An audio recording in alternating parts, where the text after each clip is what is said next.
Before I get started properly, I'm gonna disclaim a couple of things. I'm gonna get pretty vicious with this as there is so much to discuss.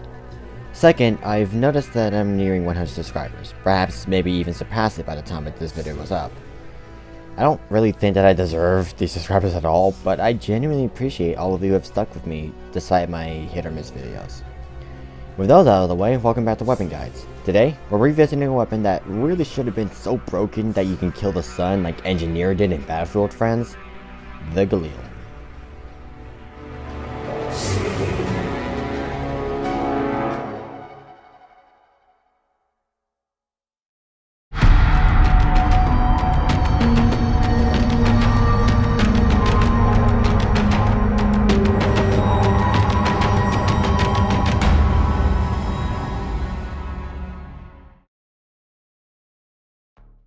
The Galil is an Israeli assault rifle developed in 1972 after the Six-Day War.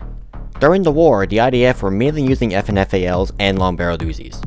Both weapons quickly became very unpopular due to the sand and dusty conditions which, combined with poor maintenance, caused a lot of malfunctions. After the war, the IDF got to work on designing a new weapon. They were looking for something that was as durable as an AK-47 and also as accurate as an M16. After some time, the Galil was recreated, and my god is it ever beautiful. Everything from the sights, the body, the stock, even the firing sound. Well, at least the Blackout 1 and 2 firing sounds.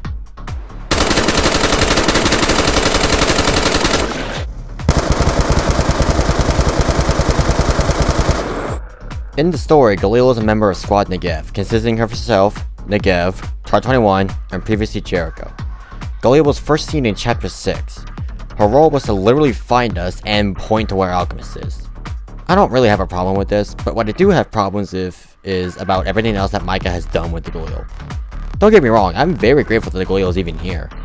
But you could have fixed this so easily. The Galil can be attained from production with a timer of 2 hours and 40 minutes alongside SIG 510. It can also be attained through any mission after 1-3 emergency. Lastly, it can be attained through an achievement reward from the achievement Memorable Moment. If the Galil wasn't your first assault rifle, then you definitely spam production the moment you unlocked it. Being a 2-star weapon, it will cost at most 7 dummy cores for all 4 dummy lanes, with each company reducing that cost by 1 core each. Honestly, with how easy to attain it is, you're more than likely not going to spend any cores at all. I wish my bots rolls and zombies were that good. Galil's stats are so infuriating to look at that I can feel myself having a fucking rage seizure every time I see it. I mean, 50 damage when Galil's skill doesn't even buff it in the slightest? Added to this oil fire is the fact that Galil is a 2-star weapon. It's not all bad though, it's probably one of the best early game weapons. Well, assuming you didn't spam production the first chance you got like a fucking madman and got HK416 or G11 or something 5-star. It's carried my mostly garbage squad mates from the start, but it is still fairly solid later on. In the right hands, that is. 50 damage is middle of the road with that stat shed with K2, ADS, You can stop worrying about grenades now! AR-70, pre-upgraded SOP 2, G41, and Model L. Now you might think, SOP 2 also has 50 damage, but she's really good. Well, that's true, but you know what's also true? The difference between them is the fact that SOP 2 has a much faster fire rate and a grenade skill. So even factoring in raw firepower with equal or even no buffs at all, SOP 2 will still outdamage Galil. And while on the topic of fire rate, out of those other weapons that share the damage number, the Galil is the slowest at 66. I'm honestly okay with this, as the Galil's rate of fire is actually slower than the average assault rifle RPM. Now, the average RPM for assault rifles is kind of vague, as I'm seeing 600 to 900 RPM, and the Galil fires at around 630 to 750. The Zombies version is 750, so we'll just go with that. While I'm okay with the fact that the Galil fires slower than most other assault rifles, what I'm certainly not okay with is the fact that Galil's damage isn't even adjusted to compensate for the lower fire rate. And I can't stress this enough, it's not even a 4-star weapon. It's like you're begging me to hate you.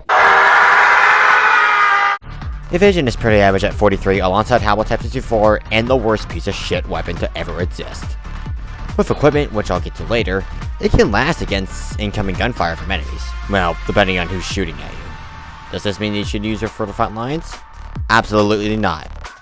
44 accuracy is fairly low, but like an Invention, once you talk about active skill, it won't really matter. And on the topic of active skills, Galil's active skill skyrockets accuracy up so high to 220, the skill description might as well say your shots are guaranteed to hit. While I'm not opposed to the skill, it certainly could do with an upgrade. But besides intervention, Galil pretty much has the highest accuracy out of any weapon in the game when you factor in active skills. The enhanced shot like PTRD seal does not count, by the way. Galil is also the only weapon with an accuracy only buff. This should have been rebalanced to be accuracy and damage. Even something like 300% accuracy and 35% damage would work. Similar to our own fucking squad mate, Tar21. Tile buffs are kind of restrictive in terms of placement, but the buff itself complements SMGs better than say AK-12 or CZ-805. It's not exactly the best buff compared to like A94 or SOP 2, but it'll help give SMGs the survivability they definitely need. Moving on to attachments.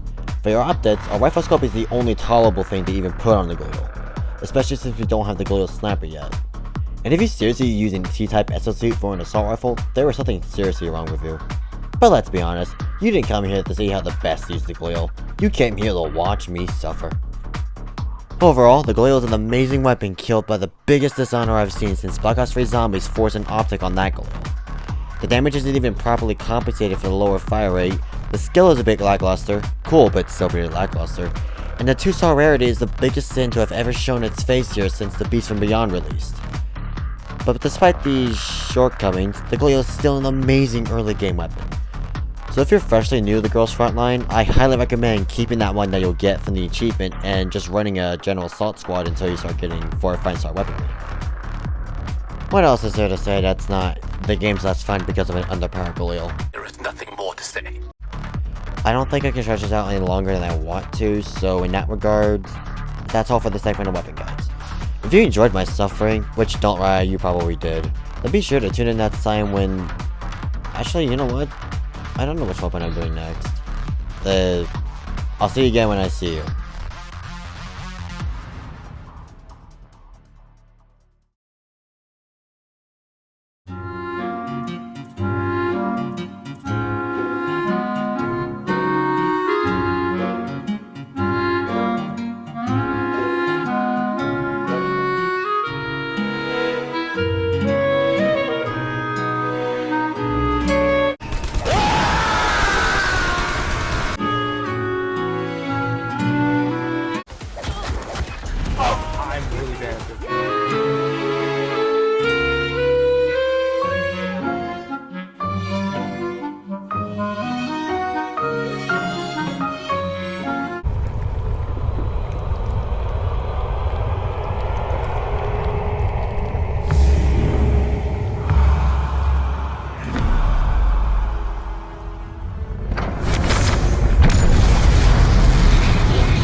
Fuck's sake. Is that really a